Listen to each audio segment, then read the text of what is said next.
Bonjour, aujourd'hui nous terminons le chapitre sur le système excréteur, qui est donc un tout petit chapitre, puisque après avoir vu le système excréteur dans son ensemble, nous allons voir plus particulièrement le système urinaire, donc le système que nous avons déjà croisé dans le cours précédent, et qui permet de créer l'urine à partir des reins.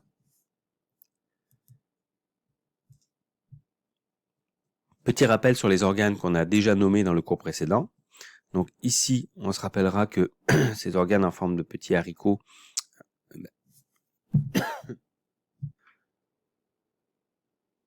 ce sont les reins.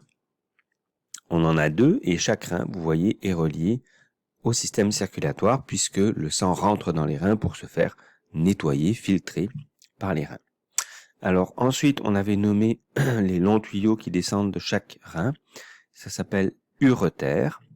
Et on arrive à la vessie qui, elle, donc reçoit les deux uretères, collecte l'urine, la stocke, et quand il y en a trop, quand le réservoir est plein, on s'en débarrasse en l'évacuant par l'urètre.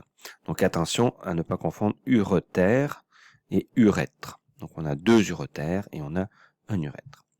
Donc ça, on l'avait déjà croisé dans le cours précédent.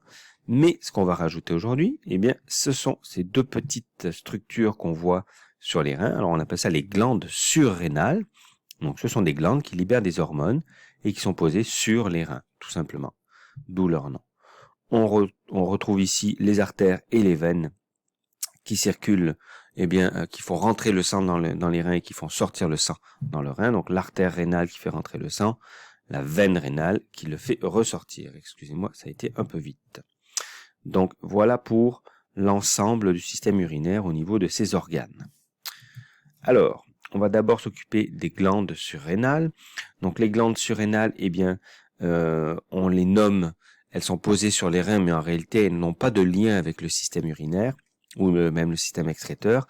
Elles font partie d'un plus grand système qui s'appelle le système endocrinien, et qui est le système qui regroupe toutes les glandes hormonales, toutes les substances qui sont émises dans le corps sous la forme d'hormones. On en reparlera beaucoup quand on fera le système reproducteur, mais il faut savoir que ici, on a un petit lien avec le système endocrinien. Alors, quelles sont les hormones qui sont libérées par les glandes surrénales? Ce sont les hormones qui vont s'occuper de gérer la pression artérielle et le métabolisme de manière générale, et notamment la gestion du stress, et à certains égards, quelques petits caractères sexuels secondaires, mais c'est surtout au niveau du métabolisme qu'elles agissent. Donc au niveau des réactions chimiques qui ont lieu dans le corps, elles vont accélérer certaines réactions chimiques ou en ralentir d'autres, tout simplement. Alors si on retourne au rein, on voit que un rein, une fois qu'il est ouvert, on y retrouve des sections colorées de différentes couleurs. Alors il y a une zone plus claire qui fait le tour du rein, on voit ici comme ça, on l'appelle la zone corticale, donc c'est la zone qui fait le cortex, le pourtour du rein. Et à l'intérieur, une zone un peu plus colorée, donc plus rosée, on l'appelle la zone médulaire, c'est la zone au milieu si vous voulez.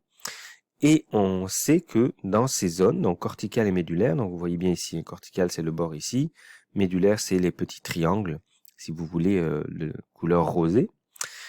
En fait, on sait que la structure fonctionnelle du rein, donc il y a une structure particulière à l'intérieur des reins, il y en a de nombreuses d'ailleurs, qui s'appellent des néphrons. Donc les néphrons, ce sont les structures, on va les voir juste après, qui filtrent le sang à proprement parler. Les néphrons, ils sont à cheval entre la zone corticale et la zone médulaire. Donc il y a une partie du néphron qui est dans la zone pâle, si vous voulez, et une partie du néphron qui est dans la zone plus rosée. Donc le néphron, c'est la structure qui filtre le sang. Alors vous voyez ici, on voit bien la zone corticale en pâle en haut ici, puis la zone médulaire en plus colorée en dessous. Alors le néphron, c'est tout l'ensemble des petits tuyaux que vous voyez ici, avec les petites sphères rouges. Donc ces tuyaux-là, ce gros tuyau, les petites sphères rouges ici, c'est ça qu'on appelle le néphron. Donc c'est l'ensemble de toutes ces petites structures qu'on retrouve à moitié dans la zone corticale et dans la zone médulaire dans un rein. Alors il faut savoir qu'il y a environ 1 million de néphrons dans un rein. Donc cette structure-là, elle est toute petite à travers le rein ici. Donc on a zoomé, si vous voulez, sur une petite partie du rein. Et si on regarde attentivement de quoi il s'agit, alors en fait, on a la zone qui est plus arrondie, comme vous voyez ici, on dirait une petite boule. Alors c'est par là que le sang arrive, donc le sang plein de déchets, il arrive dans cette zone-là. Et la particularité du fonctionnement rénal, c'est que le sang va se débarrasser de la quasi-totalité de ce qu'il contient à l'intérieur de cette petite sphère ici, qui s'appelle un glomérule. Alors c'est comme un petit globe, si vous voulez, glomérule. Et donc, dans ce glomérule, le sang envoie tout ce qu'il contient, ou presque, à travers le glomérule, et donc, tout ce que le sang contient se retrouve dans le tuyau que vous voyez ici.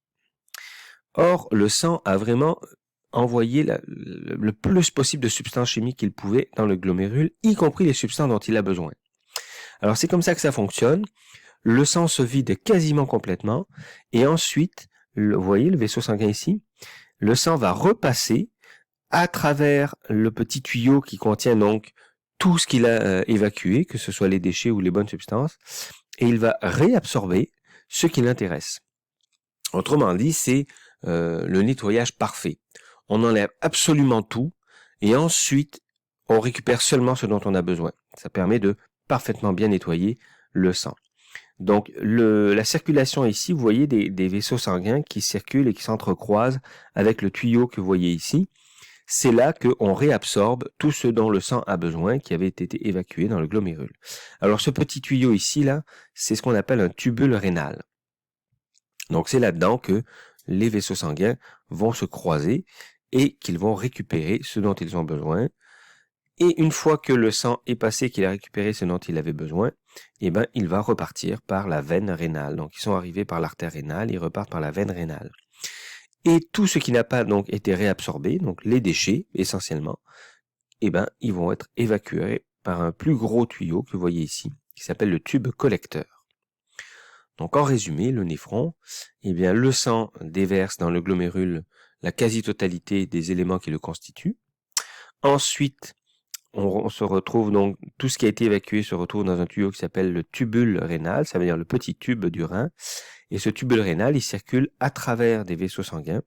Et ces vaisseaux sanguins vont récupérer dans le tubule rénal toutes les substances dont ils ont besoin, qui ont été évacuées dans un premier temps.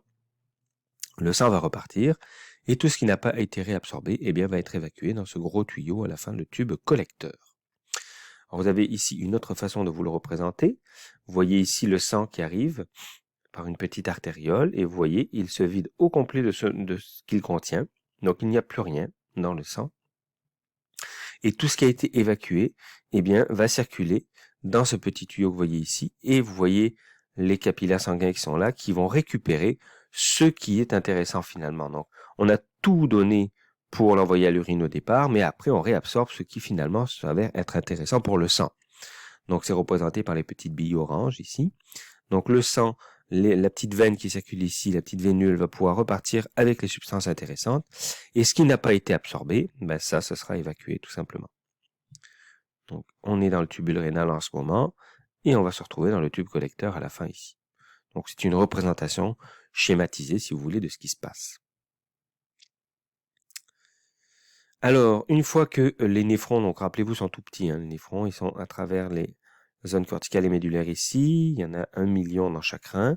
Eh bien, une fois que tous les tubes collecteurs ont récupéré donc tous les déchets sanguins, ils vont les relâcher dans un petit creux qui s'appelle le calice. Donc, vous voyez ici, ici, il y a plusieurs calices. Donc, les calices vont simplement collecter toute l'urine, puisque là maintenant c'est rendu de l'urine, qui a été fabriqué dans chaque néphron. Alors, les calices sont tous connectés à une zone plus large qui s'appelle le bassinet, donc c'est le petit bassin, qui récupère donc la totalité de l'urine formée. Alors, l'urine se forme en permanence dans les reins, le sang est filtré en permanence dans les reins, et on envoie au fur et à mesure donc l'urine à travers l'urètre, on se rappellera urètre, hein, et non pas urètre, pour l'envoyer dans la vessie. Alors, les uretères, environ 35 cm de long, hein, donc ce sont des tuyaux relativement longs, et ils sont capables de pousser l'urine. Donc, une fois que l'urine a été créée, eh bien, il y a des petits muscles autour, hein, comme autour de l'œsophage qu'on avait déjà croisé, comme autour de plusieurs tuyaux, finalement, dans notre corps, hein, qui sont capables de pousser par péristaltisme, c'est un mot qu'on a déjà croisé, donc de pousser en se contractant de manière alternée l'urine, donc tout le long de son parcours ici, jusqu'à ce que ça se retrouve dans la vessie. Alors la vessie, c'est un organe collecteur, donc c'est un réservoir tout simplement. En moyenne, elle contient 300 millilitres d'urine, et lorsque elle est remplie, les muscles ici vont se contracter et ils vont donc en contractant les muscles, et en ouvrant ici l'urètre, on va être capable d'évacuer lors de la miction, ça s'appelle l'urine. Donc c'est le fait de faire pipi. L'urètre donc est relativement petit chez les femmes, puisque il ressort directement à travers la vulve vers la sortie, alors que chez les hommes, il doit passer à travers le pénis. Donc cette petite différence de longueur va expliquer pourquoi les infections bactériennes, les cystites notamment, sont un peu plus fréquentes chez les femmes, car les bactéries ont un très court chemin à parcourir pour pouvoir s'installer dans la vessie.